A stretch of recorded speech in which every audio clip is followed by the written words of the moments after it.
Hello, everyone, and welcome to another episode of the Today Entitled Packers podcast. I am back with Bron. We are here to discuss the Packers' upcoming playoff matchup with the Los Angeles Rams this Saturday, and we're going to talk a little bit about what went down on Wildcard Weekend, and a weekend in which the Packers did not play. The players sat back, relaxed, watched some football, looked ahead to who they would be playing this weekend, and it ends up being the Los Angeles Rams, who beat the Seattle Seahawks last Saturday in an upset, and they'll be coming to Lambeau Field to play us in the divisional round. Bron, how are we feeling about that? Yeah, it's going to be a tough game, and I'm excited to talk about it with you. And there's a lot of things riding here, and a lot of little intricate details that we're going to discuss. So, a lot of things to talk about, and I'm excited. There's definitely a lot to talk about. This is a very, very exciting game. There's only 8 teams left in the NFL, man. There's only 8 teams left, and we're one of them. We still have an opportunity to win the Super Bowl this season, and that is very exciting. You can't take it for granted. People, I feel like I've already forgotten about the 2017 and 2018 seasons, which were just horrible to watch as a Packer fan. It gave us our first real taste of a poverty franchise almost. But I'm glad we're back 2 years in a row, getting the first round bye. We're in the divisional round, getting a home playoff game at Lambeau Field. It's very exciting. Yeah, it's definitely exciting. You can never take for granted, even though sometimes as Packers fans it's hard. You can never take for granted this opportunity, and especially when we feel like we're the best team, especially in the NFC. So it feels good. This is a chance for us to climb that mountain once again, and hopefully stay there this time. And we're going to have to try to get back to the Super Bowl here, and we have a great chance to do it. Yeah, this is the 10th season since the 2010 season in which the Packers last won a Super Bowl. It's been a long time, and if you would have told 7th grade me just watching that NFC Championship game against the Seattle Seahawks in 2014, if you would have told him that the Packers would not have a Super Bowl by now, he would have been very, very upset and probably wouldn't have believed you. But that's where we are, man. It's getting late. Rodgers, he's 37. It's like, has to be the year. This has to be the year. We cannot let these years slip away from us. We cannot waste a 13-3 season, first round bye, first seed in the NFC, home field advantage. We cannot let that slip away. This has to be the year. Yeah, we're running out of chances here. I mean, for starters, Aaron's 37, and he's not getting any younger, obviously, even though he played at all-time level this year. There's only so many years left that we have of him. Plus, looking into the future a little bit, there's rumors of the cap going down and different things involving, we're not going to have the same opportunity to acquire players in that light. And, we're running out of opportunities for him. And just because, with Jordan Love in the picture now, who knows, when they make a decision on that whole situation. So we got to capitalize on this chance with home field advantage after a bye, where we feel like we're the best team to really take advantage and come out on top. Yep. Too many, just so many just horrible playoff losses in Rodgers' career that were just not, most of them were not even a product of his performance. PFF had a stat out today that he has a 90.8 grade in his playoff career, which is the highest of any quarterback. That really sums up his playoff success. Like, it doesn't matter how well he plays at times when just the people around him ruin it, and the defense is giving up 40 points a game in so many playoff losses of ours. But I feel like this year just has to be different, especially looking around the NFC. We got the Rams, who are going to be a very, very tough matchup. But, it's like the Bucs. I think the Bucs. But let's get into this, okay? Let's discuss a little bit about Wildcard Weekend, what went down. The Bucs right now are the scariest team to me. And coming into the weekend, I wanted to see the Bucs more than I wanted to see the Rams in the opening round of the playoffs for the Packers. But just because that Rams defense, since like midseason, that defense just scares that living hell out of me, and I think they're going to really cause issues for us. But after this weekend, I don't know, the Bucs. It seems like that offense has really turned it on. Playoff Brady is in full effect. They beat the football team on Saturday night, 31-23. It was closer than people thought it would be, but I still think the Bucs look very scary. Then the Saints and Bears, they played. Saints won 21-9. Neither of those teams look good. I continue to not be afraid of the Saints, and when people pick them to go to the Super Bowl or win the Super Bowl, it goes over my head just because I don't know what they're really good at. I don't think they're really good at anything. I don't know what their identity is as a football team. So they don't really scare me. Obviously, the Bears, it's a miracle they even made the playoffs. But as of right now, the Bucks are the team I'm most afraid of. Ron, what were your thoughts coming out of Wild Card Weekend? Well, a lot of good games for one. It started with some good AFC action, and then we saw those two NFC games on that Saturday, which ended up being very interesting, of course, um, with the Buccaneers in that last game, and obviously the Rams beating Seattle in that upset situation, which I thought that had a chance to happen, and it did, and a lot of things went into that game, and we're going to talk about that as well. But with the Bucks, no, it's hard because they've got Tom Brady, and we know that he has more experience than anybody playing in games like this. And the farther we go, of course, he has that experience as well. And he's an all-time great, obviously. So it's tough to face a guy like that who has complete control over everything he wants to do, and the only thing that limits him is his physical ability. But even that is still looking pretty good at this rate, because he's having success. So for the Buccaneers, it comes down to their defense, and it starts with obviously those guys in the middle: Devin White, Levante David, and then they've got that run defense that starts with Ndamukong Suh, and then of course you've got those corners, and that's probably at this point the weak point of their defense. So that's it's not an easy matchup. Of course, we saw what they did to us earlier in the season, 38-10. We know the story, but I can't say I'm afraid or scared or worried about any team, especially the Rams, and we'll talk about that. But I just think the Packers are better than all these teams, and if we execute to our highest of levels, and if we don't beat ourselves, we should be able to beat anybody in our way. Yeah, let's get into the Rams right away. Um, so we talked about this, Braun, and I'm definitely more worried about this matchup than you are. That's safe to say, and let me tell you why. I don't want to be a hater. I don't want to be a pessimist. I think this team is great. I think they're the best team in the NFC. But there are some things that just make me anxious about this team, specifically this offense, which is whenever we see them go up against really good pass rushes and really good coverage units, pretty much really good defenses, things tend to get a little bit ugly, and they don't really have any answers. That's something that Matt LaFleur isn't really great at. He still has room to improve in with offensive answers when mid-game the game plan they had worked on over the week isn't going their way. He doesn't have anything to counter that, and he tends to get stuck in a hole where he just keeps trying it over and over and over again, and it just never ends up working out. And against bad teams like the Panthers and Jaguars, it was no big deal because our defense could shut down their offense.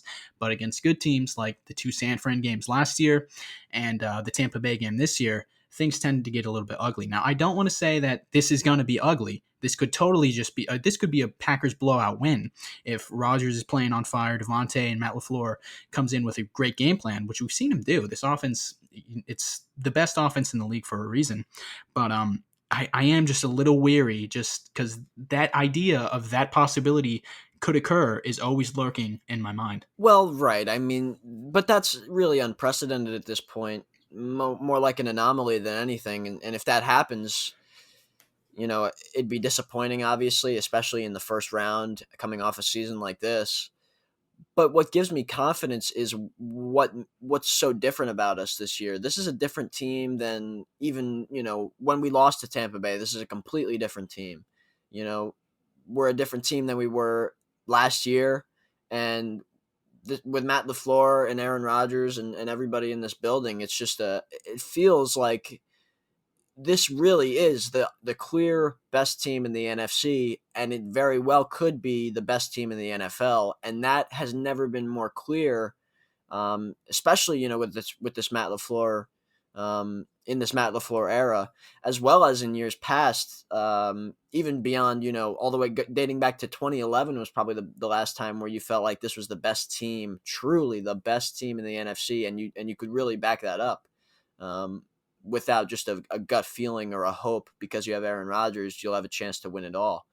But with what we have now, just the way we're playing, the execution, the level of it all, this really feels like we are truly unbeatable if we do everything at our own pace and by our own standards. And if we're able to accomplish all the things we want to do and execute it at a high level, at the level we want, we shouldn't have to worry about these other teams that are in our way. We just have to make sure we do what we want to do. At the end of the day, we should come out with a win against anybody we play, like I've said. Yeah, that's very true, and you're probably more correct than I am. I'm just, I've gone through too many of these playoff losses. I'm naturally anxious about these games, and I'm always thinking about what could go wrong, and that's where I'm at right now because this team really scares me. But I'm thinking Well, that let me here real quick. I do want to say this is not the same team that has Aaron Rodgers carrying it on its back and is just praying that the defense doesn't give up 30 points. This defense is legitimate, and it's not like we've got Ladarius Gunter guarding Julio Jones in the NFC Championship game. It's not like that anymore. oh We've got god, we've got the league's best corner. We've got the two of the top, however many safeties. We've got elite safeties. We've got pass rushers, Zadarius Smith and Preston Smith, that do a great job at what they do. And then we've got, of course, Kenny Clark in the middle. We added a guy in Snacks Harrison who's going to defend the interior and hopefully help on those early rundowns. And we've got a lot of talented guys everywhere. And that's just the defense, and that gives you more confidence in this team as well. And then you go and look at the offensive side, and we've got Devontae Adams, and nobody's going to guard him. And I'll tell you why Jalen Ramsey's not going to be able to guard him either this Saturday. And then you've got, of course, Aaron Jones, the super dynamic threat in the backfield that can do it all. The offensive line, even without David Bakhtiari, one of the best in the league. And everything is cohesive. We're executing. Everything's coming to plan, and it's working perfectly. And we're just so in sync right now that as a unit, we're better than the sum of our parts. And it's amazing to see. And that's why I feel more confident than ever in this team. that is very true. Everything you said is very, very true. And what does give me confidence about this game is the fact that if the Rams are able to win this one, it's going to be like they're going to have to totally, totally just shut down the offense, the likes of which we haven't seen since week 6 at least.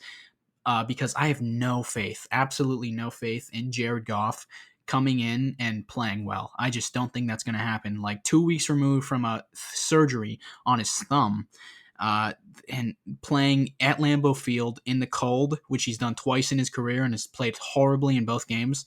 I do not think that they are going to be able to throw the ball on us at least. And then when you get into the run game, we now have Snacks Harrison, who can control the line of scrimmage at nose tackle, Kenny Clark, Rashawn Gary, Preston Smith.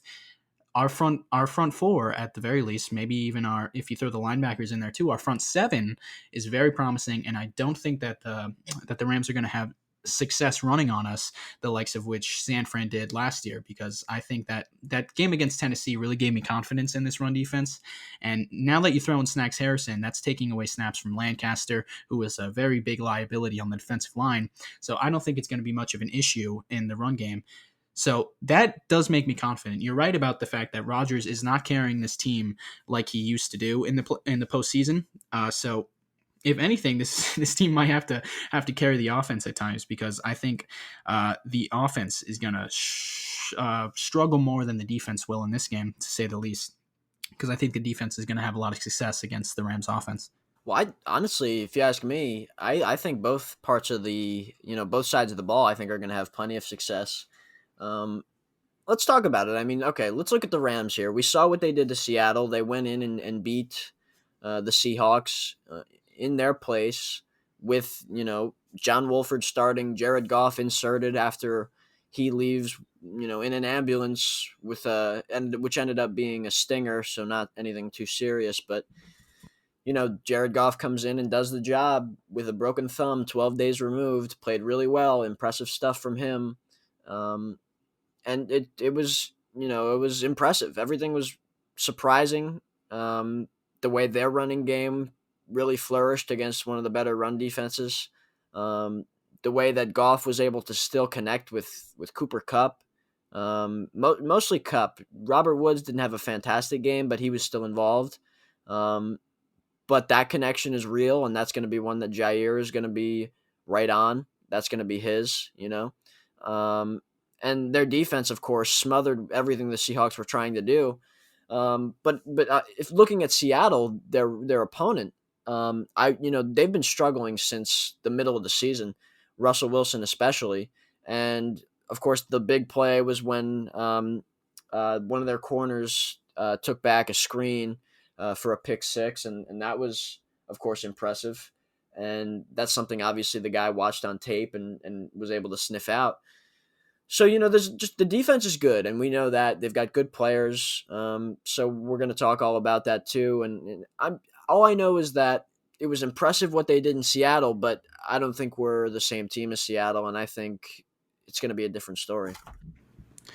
Well, yeah, and going into the game, I picked the Seahawks to win that, and you picked the Rams. And in hindsight, I really don't know.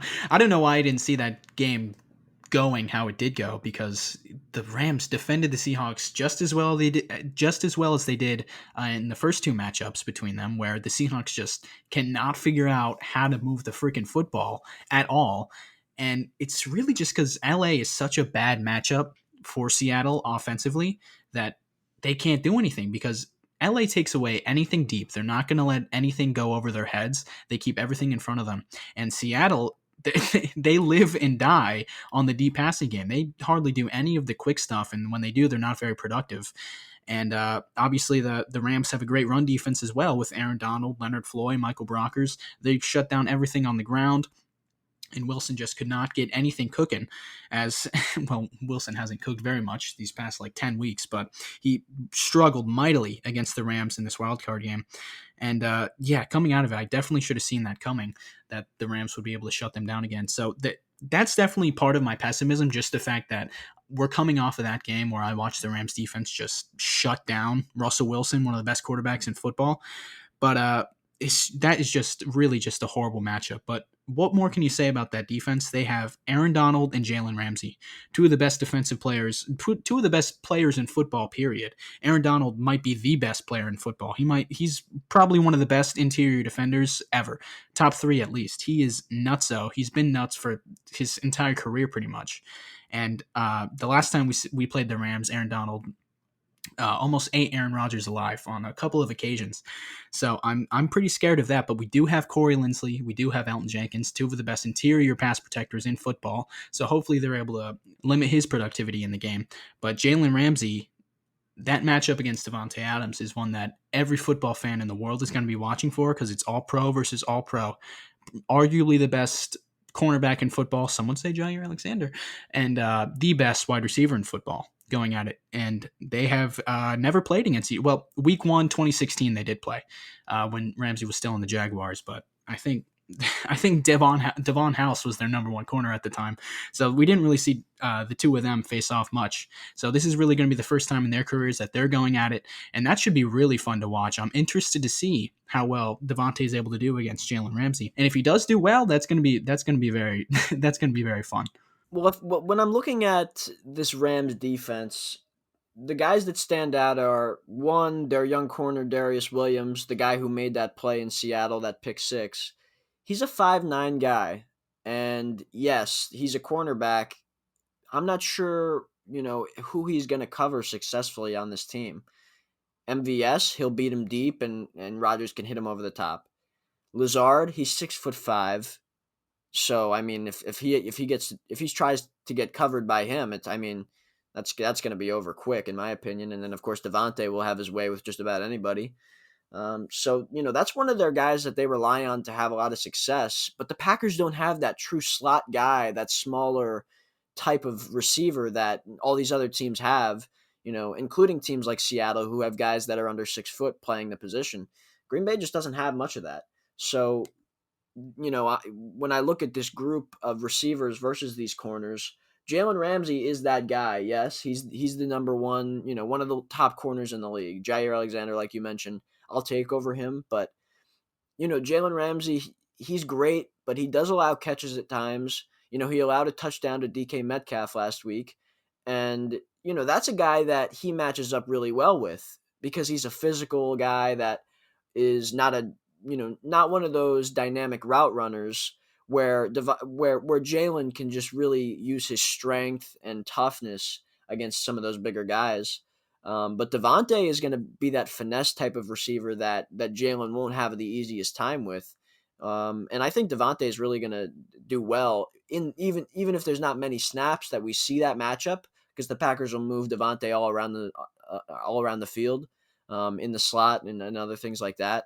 Um, when that matchup does occur, I think Devontae has a pretty clear advantage. Yeah, Ramsey is very, very much a physical corner. And Devontae was talking about on the Chris Collinsworth podcast last week about how he doesn't let corners jam him. He wins with his feet. He doesn't use his hands. He gets clean releases almost every snap. So I do think that matchup is going to go in Devontae's favor. And I do expect the Packers to move him around, especially in the slot. It'll be interesting to see if Jalen shadows him into the slot because he hasn't done a lot of that this season. But I think the Rams go three deep at corner. They have Darius Williams, who's been fantastic all year. The pick six was his best play of the season, but that play was incredible, by the way. But he's been playing insanely, insanely well all season long. And then Troy Hill in the slot isn't that bad either. He's pretty solid there too. So I expect the Packers to move Devontae around, get him matched up with Troy Hill, who is probably their worst cornerback, but he's still pretty good. So it's going to be tough for the Packers to get any kind of separation outside of Devontae when he's on Jalen Ramsey. So I expect them to move him around inside. Yeah, like you said, Darius Williams is that other guy next to Jalen Ramsey on the other side, that they rely on. But like I mentioned, his 5'9" height is probably something that we can exploit potentially, especially if we have a guy like Alan Lazard in the mix there, to go off against him a couple times. And I think Lazard could have a pretty nice day, on Saturday. And yeah, like you said, the slot is probably the worst of their corner, their three-headed monster at corner, which is, they've got three really good guys there. So wherever Devontae goes, though, it's really, it's not even a worry of who is in front of him. It's just about what they want to execute and how he wants to, get that done. Because we're going to be able to pretty much do that regardless of who that is that it's in front of him. Yeah, and another thing that the Rams do a lot of is they disguise their defenses better than anyone at football. They always show two high safeties. Pretty much every snap they're showing two high safeties, but they usually will rotate out of that if they're running single high or cover zero or something like that. They'll rotate out of the two high look, but they always start in two high. And that's their defensive coordinator Brandon Staley is a Vic Fangio disciple. He was coached with him in Chicago, coached with him in Denver before he got hired this year by LA, and he runs a lot of the same concepts that Fangio ran. And Rodgers is very familiar with Vic Fangio, obviously being with the Bears for that many years, and we played Denver last year too. So this isn't a very new schematic defense for Rodgers. And if there's anything that gets a defense to tip its hand when they're disguising coverages, it's the hard count. And who's better at the hard count than Aaron Rodgers? I expect him to use that a lot on Sunday. All year he's been bringing the play clock down to zero before the snap, and I don't think that's going to change on Sunday because he's going to try and get every clue he can get from this defense. Absolutely, and I think something that we'll see, like you mentioned, is that those two high safeties, they're very good players, both of them. John Johnson is an all-pro caliber player, and he's just gotten better every year, that he's been in the league. And then next to him is Jordan Fuller, who's had a great year, a strong run defender, probably a little bit of a weakness in the passing game, but he's still, he's a great complement to what John Johnson does. The only real weakness in this defense is those linebackers, probably similar to what you could say about Green Bay when the Rams are looking at what we do on defense. Um, I could see a similar game plan for these teams on offense, attacking that middle of the field stuff, those mesh concepts, really. A lot of underneath stuff in the flat, even. That gets guys open like Devontae, to catch a ball in the middle. And we saw this with Tampa Bay, too. That was the game plan against Tampa Bay. Although those two linebackers that they have there, are very legitimate, they must have seen something else that they could exploit in the middle. And I think we could see a similar game plan, on Saturday, with these linebackers. Yeah, definitely. I think that's going to be really what the Packers are going to have to do because the Rams, they've only allowed 13 completions this season over 20 yards. They don't give up anything deep. They do not. They let you pick them apart, and that's going to be something that Rodgers has to do. He's going to have to stay patient, and if he's not getting the shot play, I don't know what to tell you, dude. You're not taking it because it's not worth it. Just take what the defense is going to give you. And we've seen Tom Brady this season get a little too greedy, throwing deep. He threw two awful picks when he played the Rams earlier this season. And that's going to be something that Rodgers has to avoid. I'm hoping he doesn't turn into 2019, 2018 Rodgers, where he's just turning down the open stuff, looking for the big play because he hasn't hit one in a few quarters. I'm hoping we don't see any of that because he's going to have to stay patient against this defense. And that's why maybe it won't be as high scoring as other games, but there is also the scenario where we've got the better, our quarterback is better than that defense. Our, Devontae Adams is better than those corners. We could see a scenario where we're able to execute some of the deep stuff. I mean, it wouldn't be shocking. Of course, that's a great defense, and like you said, they're great against the big plays and defending them.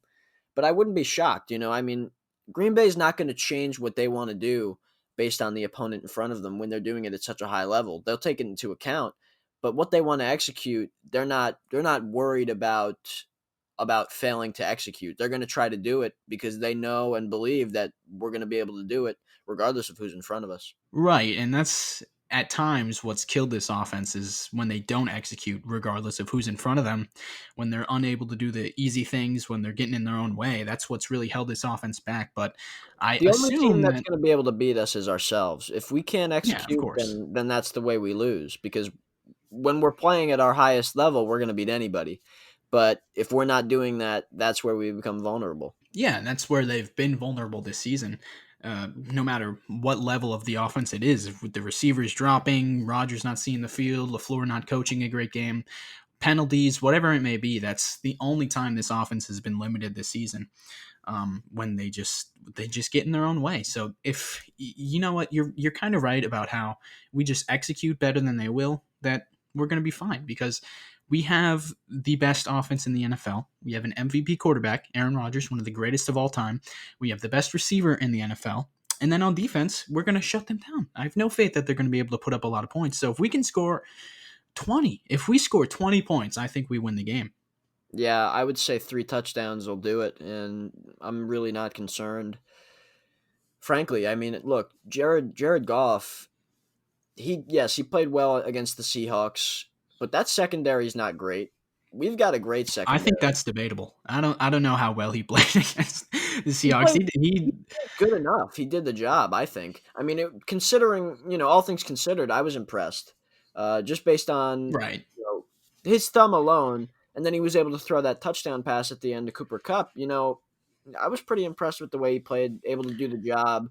Not going into the game as that starting quarterback, things in flux on offense. He was able to come in and play better than he had in the last few weeks. Yeah, all things considered, he played well with the thumb and everything. But I don't know. If Wolford's starting, Wolford might start.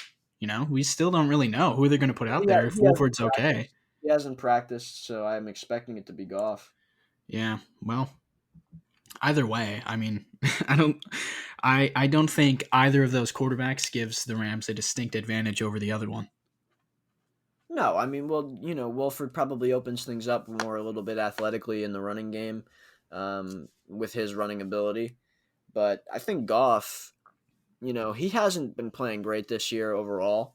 There were some games that we've watched of him, and he's just throwing some real ducks, like where I'm just really questioning, because there was years, in years past, he throws these balls with a lot of zip. His throwing motion's a little long, not even close to the quickness of Rodgers. Um, but there was games where he had a strong ball that was quick and accurate. But recently, he's been throwing balls, with the really loose spiral, that have been off the mark a lot of times. Yeah, and McVay does not trust that man even a little bit. Right. Right. They're the amount of RPOs they're doing compared to, years past is a lot less. They're barely doing any at this point. And that's because they don't trust his decision making, because he's frankly getting frazzled, in there, and his ability to throw is not in the same way that it has been in years past. So, with the ball gripping situation too, against on Saturday, it's going to be not freezing cold temperatures like we've seen, not the frigid frozen tundra that we've seen, but it'll be probably below freezing for sure. And of course, that has an impact on ability to hold the ball. And with that thumb on his throwing hand, it's not going to be easy. And I expect a lot of opportunities for interceptions for this Packers defense. one of my favorite clips someone posted on Twitter last year was Jared Goff at the line of scrimmage, and he's about to snap the ball. He does a hard count, and then he just sits and stands for like 5 seconds, where you can tell McVay is just talking into his helmet, and then he makes an audible and snaps the ball. It's he's like McVay's grandson. He's like his little kid. He holds his hand at every level, and like you said, people used to really be high on Goff, think he could be something in the league, but these days, I don't know. He just does not look good, and he looks very uncomfortable under pressure. Especially, he just has not been able to figure it out under pressure. Well, the funny thing is about that is, he's really hasn't been under pressure all that much this year, and the Rams haven't allowed a ton of sacks either. And I think it's mostly just Goff in his own head, the confidence issue, and of course now this thumb is going to harbor a lot on that as well. That it's not going to be easy for him against this secondary, especially and the pass rush that we're going to bring. I don't see the Rams scoring a ton. I really don't. Like I mentioned, 21 points really for me, that'll seal the deal for Green Bay. And I expect us to score more than that. But, I just don't think that the Rams are going to be able to put up the number of points that we're going to be able to put up. And I don't think they're going to be able to keep up with us. Well, they certainly don't have as many answers as we do. I don't think they don't have Rodgers. First of all, they don't have Devontae Adams and Aaron Jones. They don't have Aaron Jones. Like, it's just our offense. Just no matter what kind of hole they fall into, I feel like they always have a different way of getting out of it. At most times they do. Sometimes we've seen them not have that. But the Rams, I don't know. If we shut down the run game, what are they going to do? Just a bootleg every play? Like, I don't think McVay trusts Jared Goff to go straight drop back, play actual quarterback, like Rodgers would. Well, let me tell you this. There's a reason he didn't start that game. And you watched what he did physically. He wasn't all that limited physically. Of course, he was very ginger with the way he was moving his hand. If you look closely, and I was watching it as well, I was really watching that hand of his quite a bit. I was keeping an eye on him and what he was doing because I thought that the way the game was going, it was going to be a possibility that we see them in the divisional round, which is obviously now the case. You watch him in that game, he'd get hit, and he'd be on the ground, and he'd give one of his teammates his right hand, and then he'd pull it back and take the left hand, have guys help him up, and things like that. So he's obviously feeling pain. I'm sure it's less as the days go by, but that's still a reality for him, and it's got to be uncomfortable. But there's a reason he didn't start that game. They put in John Wolford, a guy who hadn't played much at all. He played in week 17, and this was going to be a playoff game for him after one NFL game. And that must show you the level of confidence that Sean McVay has in Jared Goff, or I should say the lack thereof. So for me, it's going to be interesting to see if Goff can carry over what he did on that wild card game last week, and see if he can do it against this Packers defense. I think it's going to be a real challenge for him, and I wouldn't be surprised if John Wolford was healthy. I would expect him to be starting. McVay's dream scenario in this game, I believe, is the San Fran game, the NFC Championship game last year, where Jimmy G throws 6 completions and they run for like 250 yards and score 37 points. I think McVay really wants to not have to have Goff throw the ball very often. And very similar quarterbacks there too, Jimmy G and Jared Goff, carried by their offensive play designer and play caller, who are, kind of average NFL talents. So really, from a defensive standpoint, we kind of have to attack this in a way we would in a rematch versus the same Seahawks or the same 49ers team we saw in the playoffs last year, where we might have to kind of attack this how we attack the Titans, where we use base defense way more often than we usually do. We use dime personnel, 6 defensive backs on almost 50% of our snaps, leads the league by a mile. But against the Titans, we used base 40% of the time with 3 defensive linemen. We might have to take that approach again this week because we know McVay isn't going to want to use Goff very much, and they're going to try and run the ball as much as they can with Cam Akers. So I think that might be the approach there. And then with Snacks Harrison, I'm really excited about Snacks Harrison in this game because I think he's really going to be able to control the line of scrimmage in a way that the combination of Dean Lowry and Tyler Lancaster just weren't able to with Kenny Clark there in the middle. Yeah, I think you put it really well there when you talk about what they're going to do with Goff, and I think Matt LaFleur recognizes that. We heard Preston and Zadarius today talk about, they were asking how, what the difference will be rushing the quarterback like Goff with a thumb that he's got that's just been surgically repaired. Do they make any pass rushing adjustments against a guy like that? And they both responded with the idea that they haven't even discussed the pass rush against this team yet, that they're really solely focused on stopping the run. And I think they see it coming. They see a limited Jared Goff. They see, a dynamic runner in Cam Akers, who had a great day last week, 120 something yards um, against a good Seattle run D. And, we could see for the first time in a long time, this Packers defense continually. Now, this is a couple of weeks that we've seen them commit to stopping the run. It started with that game against Derrick Henry, and we saw them do a nice job on David Montgomery as well. And now we've got Cam Akers, and he's been good. But this Packers defense is keying in on stopping the run. And, hopefully then the idea is to make Jared Goff have to throw the ball against our elite secondary. And Snacks Harrison, of course, is going to add a lot to that, especially on early downs. And I'm telling you, I'm not going to be shocked if we do a great job on Cam Akers and force Goff to throw it early, because we've put up points and they're just not having success. Something that I'm thinking about right now is that Mike Pettin really wants to approach the defense how Brandon Staley does for the Rams, where they play with light boxes, they play with light personnel, they have two high safeties on almost every snap, but they're still able to. The Rams have like the third best run defense, even with all those light boxes and light personnel and two high safeties. Mike Pettin wants to have that defense, but he hasn't been able to because of the interior defensive line, in my opinion, and the linebackers too, which have been a real hole in this defense for the past couple of years. But now with Snacks Harrison, I don't know. He might be able to get away with playing nickel and dime and, playing the pass, which he always wants to do, and still have a good run defense and not let them run all over us, which we've seen the 49ers do, the Vikings do. We've seen teams do that when they approach it that way.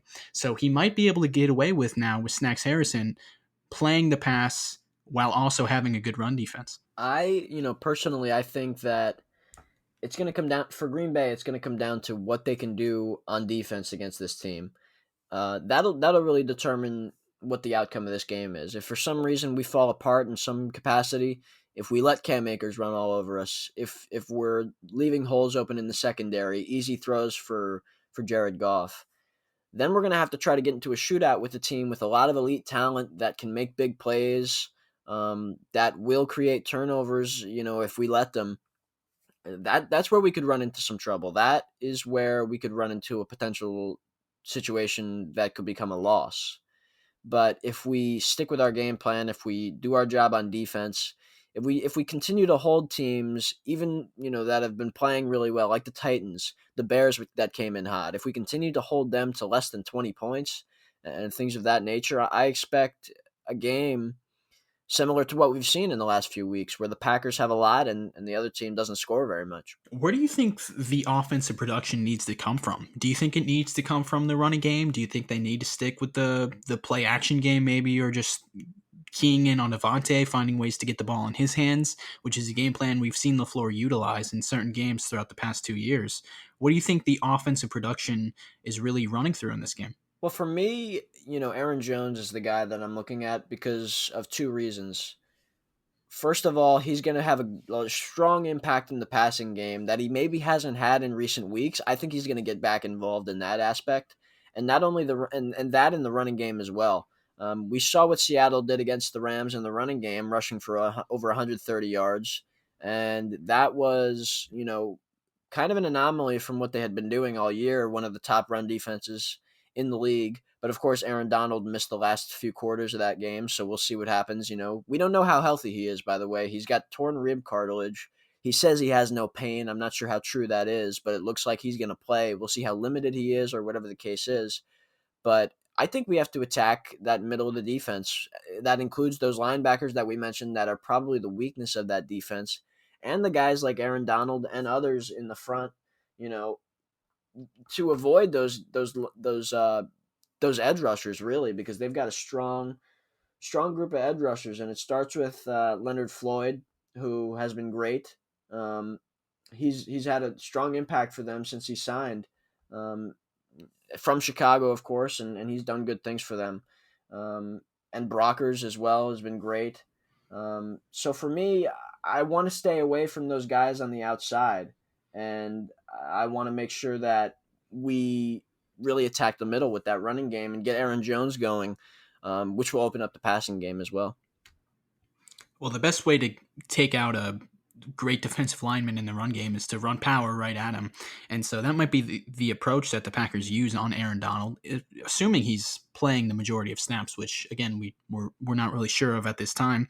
But I think for me it's just the run game for sure. I think Aaron Jones, and like you said about the pass game, that's something that I don't think Green Bay does enough of with Aaron Jones. He's one of the best receiving backs in the league, and they don't really utilize him a whole lot in that type of way. And I feel like they're just kind of leaving food on the table with him in that way. Early on in the season, he was pretty involved, but it's kind of tapered off here.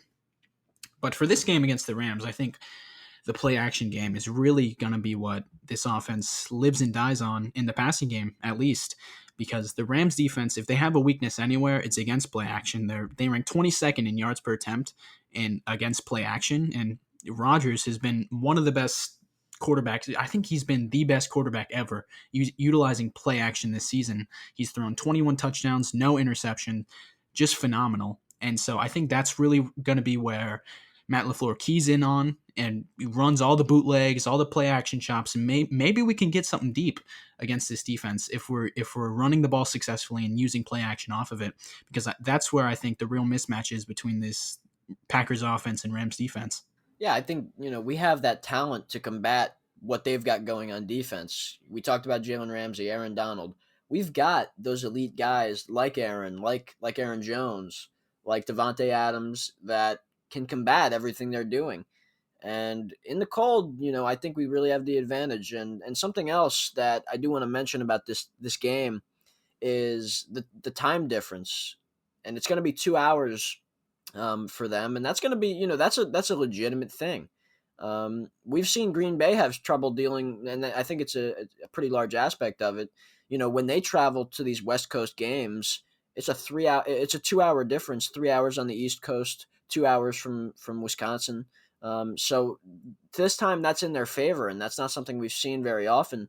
So we could see that have an impact as well. Where the team could come out, not wanting to be in the cold. It's always, 70 degrees plus and sunny in LA. And, of course, it's not going to be that on Saturday. So for me, that could be an impact where the Rams just really are kind of feeling miserable out there in that cold weather that Green Bay thrives on. People are telling me that I'm overrating that aspect of the game, that the weather isn't going to have that big of a deal. I think I'm underrating it. I think we're all underrating how big the weather is going to be a factor, and it's not going to be that cold. I think it's going to be in the 30s, honestly, but hopefully it's cold as possible when the sun goes down at least. But I think that's going to be a major, major factor. Like you said, the West Coast, the time zone difference, and we're going to have like 8,000, 9,000 fans there, so we have some kind of crowd noise advantage. But Lambeau Field is one of the only real home field advantages in 2020 because of the weather. And then when a West Coast team is coming through, it's definitely an advantage there as well. And they play in a dome. They're not going to be used to this slick and slippery field, that the frozen tundra. They're not going to be used to that. So I think that's actually going to play a real advantage, especially when you look at Jared Goff's splits when he's played below 30 degrees, which have been horrendous. I think it's going to be a big deal. Yeah, Goff has 0 touchdowns and 5 interceptions in 2 games in the cold, under 32 degrees. He's only done it twice in his NFL career, and that was the result of it. So, take that for what you will. But Rodgers, on the other hand, he's 10-0 as a starter for the Packers in games below freezing temperatures since 2016, and he's thrown 26 touchdowns and just 1 interception in those games. So you could tell the difference of quarterback play, especially in these frozen temperatures. Yeah, you hear all the guys talk about how much of an advantage it is playing when it's that cold outside. It's because I think it was Rodgers who said you got to think about how you're much less miserable than the opposing team is, because they practice in it. They play in it all week. They're so used to it. an Los Angeles, California team coming to Wisconsin. That's not going to be easy for them. No, and like I said, the temperature difference from what it will be like on, I'm sure, on a Saturday in LA, probably in the high 70s. It's expected to be somewhere in the 34 and below range. I'm sure it'll get closer to 32 around game time, and as the game progresses, probably even lower. So we'll see. I mean, the sun will go down around that time, and we'll see. Hopefully that factors into the temperature. But yeah, I mean, it's real. It's more than real. Football is 90% mental, and people say that all the time. And it's going to have a large impact on every player's mental state. They're going to be thinking how cold they are. They want to get back. They're all going to be thinking, I want to get in those coats on the sideline. I want to get to the heater. I want to, and then they're all going to huddle up next to the heater. And then when they have to go back out there again, it feels even colder than it would. So it's all about strategy, and it's all about how you can try to defeat the cold. And these teams that have no experience doing it, like the Tennessee Titans, who we saw, with the snow involved as well, just absolutely struggle. And a team from LA, with really no experience in that at all, especially at the most important position in the game at quarterback, when he's got a broken thumb and not playing well as it is. I mean, how could you, that's why I'm really not worried about this game. There's so many aspects in our favor. We've got fans in the building finally. For the most part, we're healthy. We're coming off a bye. They're extremely banged up. Many of their elite players, they've got their left guard who's banged up, Edwards. They've got Cooper Kupp. He had a bad looking injury that ended up being fine, but we don't know how healthy he truly is. Same thing with Aaron Donald, we talked about. They're coming off a tough game where the quarterback situation was in flux. We're coming off a week of rest. We feel strong. We feel confident. Aaron Rodgers he's mentioned that he feels as good as he ever felt. The same thing with Devontae. I'm just really confident in what we're trying to do here, and I expect a win. This is just the beginning of what we're trying to do. This is the first chapter in our story of this 2020-21 season, that to me, has a great chance to end in a Super Bowl finally for the Packers. Well, I certainly hope so. And I have to say, coming out of this conversation we've had, Bron, I'm very, very much more optimistic than I was going into it. I feel good. I feel good right now about how this game's going to go down, because you're right. I don't think Jared Goff and that Rams offense is going to be able to move the ball. And I think we're going to be able to do just enough on our offensive side of the ball to score just enough points to beat them. And I think when we're executing at our highest level, it beats any defense that can be put in front of us. Absolutely. You want to get into some quick hitters here to close out the pod, Bron? Yeah, let's do it. All right. If we did this last week, if you didn't listen, this is where we set a timer for 3 minutes. Bron and I just throw questions at each other back and forth and see how many we can get in 3 minutes. All right, you ready to go here? I'll go first. If you didn't listen last week, we had Dominique Daphne on the show, and it was a great conversation with him heading into the playoffs. We discussed, home field advantage. We discussed his first touchdown. Great conversation with him, and make sure to go watch that after you finish listening to this episode. But all right, Griff, get into it. Actually, pause it, go listen to that one, and then just come back to this one. It was a great interview, actually. Dominique's a really, really cool guy. I think you want to hear it. But quick hitters here. All right, I'll go first. Ready, set, go. Jalen Ramsey or Aaron Donald? Who's a bigger factor in this week's game? Oh, for me, it'd have to be Aaron Donald, just because I think the Packers will find ways to move Devontae around, and we won't see that matchup as much. And, yes, he'll be able to take advantage and have his way on one side of the field, but I think Devontae will still have success, when he's not guarded by him. That's a great point. We can move Devontae around, and I think they're going to do a great job at moving Donald around over maybe Billy Turner, and I think they'll have great success with that one. Tell me, who is the worst of the remaining playoff teams? Oh, worst remaining playoff team. It's got to be Cleveland. They're good, but I think they're the worst of the remaining teams by a lot, actually. Yeah, it would be either them or the Rams, and I think the Rams are probably a better team than them. Yeah, the Rams just have the defense. But speaking of Cleveland, do you think they cover the 10-point spread this week against the Chiefs? Yeah, I'd say so. I mean, they're coming off a big win. They feel confident. They'll be healthier. They'll get their head coach back in the fold. I think they'll probably cover the spread. And I wouldn't be surprised if they won that game. I'd be kind of shocked if they won, but I do think they're going to keep away from Patrick Mahomes as much as they can, and I think they're going to dominate time of possession, but I just don't know how you beat the Chiefs. They'll run it at a high level. All right, Yeah. so who do you think is currently the better quarterback, Drew Brees or Tom Brady? Is this a joke? It's Tom Brady by like a million years. Drew Brees, he does not scare me. Every time he drops back, I'm like, oh god, here comes old man Jenkins. Yeah, no, for me, I'd also say Tom Brady just because of especially what he's doing right now. I think he's playing some of the best ball that he's played in a while. Yeah, if Drew Brees comes to Lambeau Field, how long do you think his longest pass will be? Probably 7 or 8 yards. Yes, I'm thinking like 5 or 6. Oh, you got me there. All right, tell me how happy you are on a scale of 1 to 10 that the Bears are keeping Matt Nagy and their GM Pace. That's an 8. It would be a 10 if they kept Trubisky. I would love it if they kept Trubisky. Yeah. Okay. Okay, speaking of Trubisky, he's a Pro Bowl quarterback and now a Nickelodeon valuable player. He won the MVP on Sunday. Is he a Hall of Famer? No. Okay, he's in there. He's in the conversation. Yeah, definitely not. Who has the worst running game in the remaining playoff teams? Tell me the worst running game. It's Tampa Bay with Fat Lenny. Well, they've got Ronald Jones. He's very good. Yeah, true, but he's hurt, isn't he? Okay, 20 seconds. Name a team that didn't make the playoffs this year that'll make it next year. The Lions. Oh God, that's hot. 10 seconds. Tell me who wins the Saints-Bucks matchup. Buccaneers. I think it's close though, and time's up. That's good. That was productive.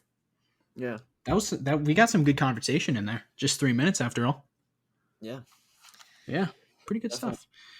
I think we've had a good conversation this whole podcast, Bron. I think we've talked some good football. I think we've discussed everything there is to discuss about this Rams game, and I'm pretty confident coming out of this pod. Let's finish it up here, Griff. Tell me, let's talk about predictions. And give me an X factor. Give me, a nice in-depth answer on your prediction and what will go down in this game. Who wins these matchups that we're talking about? The Aaron Donald versus the O-line, Ramsey versus Devontae, and in the limited snaps we'll see it.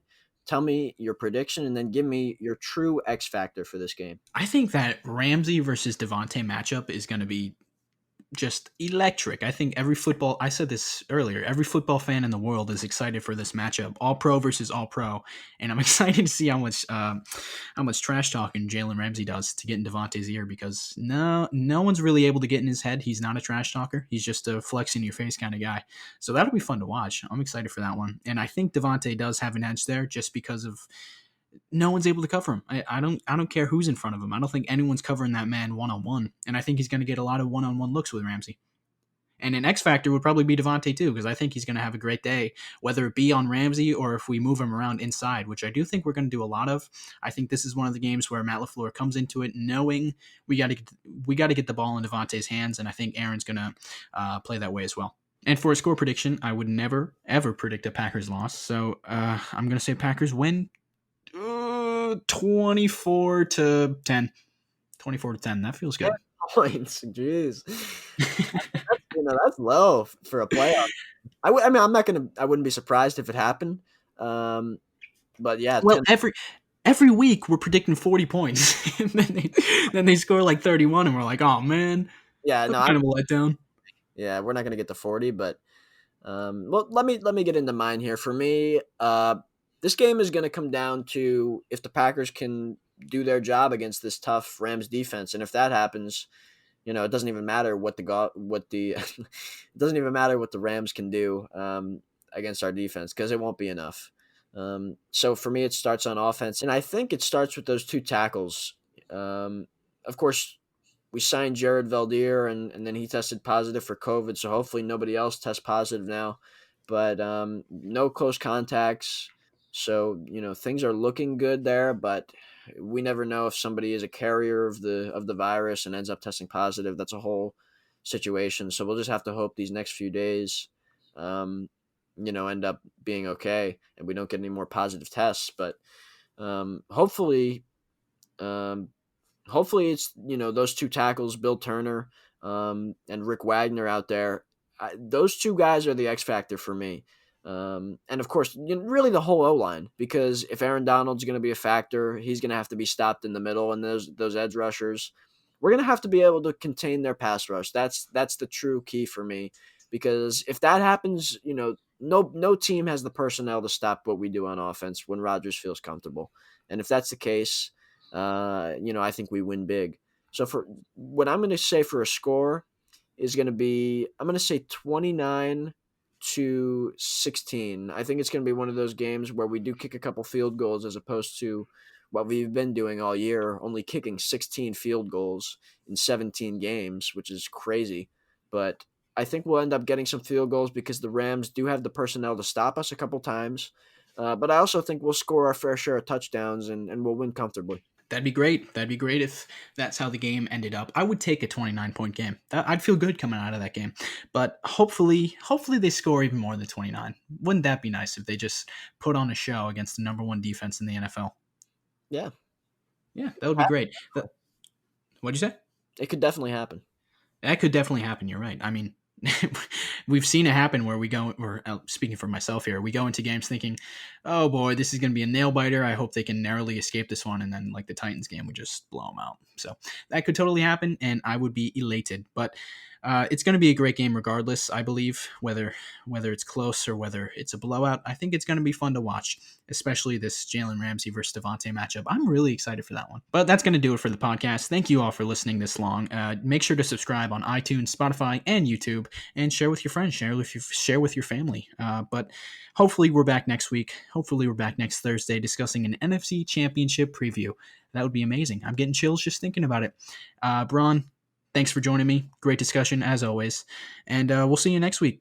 Yeah, Griff, this was a great discussion. And like you mentioned, to be able to hopefully see another NFC Championship game, this time feeling better than we have in many years, that does give you chills. And thanks everybody for listening. This was a great episode, and we're looking forward to hopefully more that have a lot of meaning to them.